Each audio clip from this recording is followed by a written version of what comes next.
Hi good morning everyone. ನಾನಿವತ್ತು ಬೆಳಗಿನ ತಿಂಡಿಗೋಸ್ಕರ ಇಲ್ಲಿ ಅಕ್ಕಿ ಕಡುಬು ಹಾಗೆ ಡ್ರೈ ಫಿಶ್ ಸಾಂಬಾರನ್ನ ಮಾಡ್ಕೊತಾ ಇದ್ದೀನಿ. ಇದನ್ನು ನಿಮ್ಮೊಟ್ಟಿಗೆ ಶೇರ್ ಮಾಡ್ಕೊಳ್ಳೋಣ ಅಂತ ಶೇರ್ ಮಾಡ್ತಾ ಇದ್ದೆ. ಇದಕ್ಕೂ ಮುಂಚೆ ಯಾರೆಲ್ಲ ನನ್ನ ಚಾನಲ್ಗೆ ಇನ್ನೂ ಸಬ್ಸ್ಕ್ರೈಬ್ ಆಗಿಲ್ಲ ಪ್ಲೀಸ್ ಸಬ್ಸ್ಕ್ರೈಬ್ ಆಗಿ, ಹಾಗೆ ಪಕ್ಕದಲ್ಲಿರೋ ಬೆಲ್ ಐಕನ್ನ ಪ್ರೆಸ್ ಮಾಡಿ. ಕಡುಬು ಮಾಡ್ಕೊಳ್ಳೋದು ತುಂಬ ಈಸಿ ಹಾಗೆ ಸಿಂಪಲ್ ಕೂಡ. ನೈಟ್ ರೈಸ್ ಉಳಿದಿದ್ರೆ ಅದನ್ನಾದರೂ ಹಾಕ್ಕೊಂಡು ಮಾಡ್ಕೋಬೋದು, ಇಲ್ಲ ರೈಸ್ ಉಳಿದಿಲ್ಲ ಅಂತಂದರೆ ಹಾಗೆಯೇ ನೀರಿಟ್ಕೊಂಡು ಅದಕ್ಕೆ ಹಿಟ್ಟು ಹಾಕ್ಕೊಂಡು ಮಾಡ್ಕೋಬೋದು.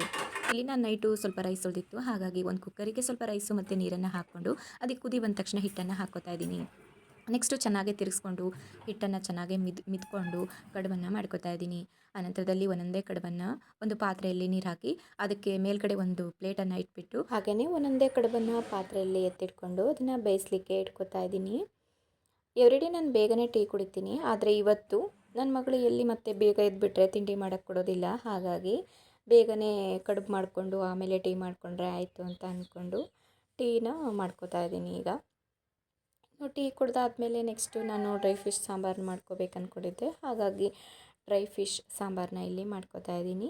ಈರುಳ್ಳಿ, ಟೊಮೆಟೊ, ಬೆಳ್ಳುಳ್ಳಿ ಹಾಗೆ ಅರಿಶಿನ ಪುಡಿ ಮತ್ತು ಖಾರದ ಪುಡಿ, ಧನಿಯಾ ಪುಡಿ ಇದನ್ನೆಲ್ಲ ಸೇರಿಸ್ಕೊಂಡು ಸ್ವಲ್ಪ ಕಾಯನ್ನು ಹಾಕ್ಕೊಂಡು ಗ್ರೈಂಡ್ ಮಾಡ್ಕೊಂಡು ಬಂದರೆ ಆಯಿತು.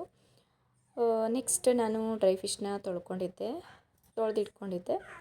ಅದನ್ನು ಕೂಡ ಸಾರು ಕುದಿಯೋ ಟೈಮಿಗೆ, ಅಂದರೆ ಉಕ್ಕಿ ಬರೋ ಟೈಮಿಗೆ ಅದನ್ನು ಎಂಡ್ಗೆ ನಾನಿಲ್ಲಿ ಸೇರಿಸ್ಕೊತಾ ಇದ್ದೀನಿ. ನಾನು ಯಾವಾಗೂ ಬೇಗನೆ ಅಡುಗೆ ಆಗಬೇಕು ಅಂತಲೇ ಅನ್ಕೋತಾ ಇರ್ತೀನಿ, ಆದರೆ ಮಕ್ಕಳಿದ್ರಂತೂ ಆ ಮನೆಯಲ್ಲಿ ಕೆಲಸ ಬೇಗ ಆಗೋದೇ ಇಲ್ಲ. ಈಗ ಕಡುಬು ಹಾಗೆ ಡ್ರೈ ಫಿಶ್ ಸಾಂಬಾರು ಕೂಡ ರೆಡಿ ಆಯಿತು. ತುಂಬಾ ಚೆನ್ನಾಗಾಗಿದೆ ಸಾರು, ನೀವು ಒಂದ್ಸಲ ಟ್ರೈ ಮಾಡಿ. Thank you for watching.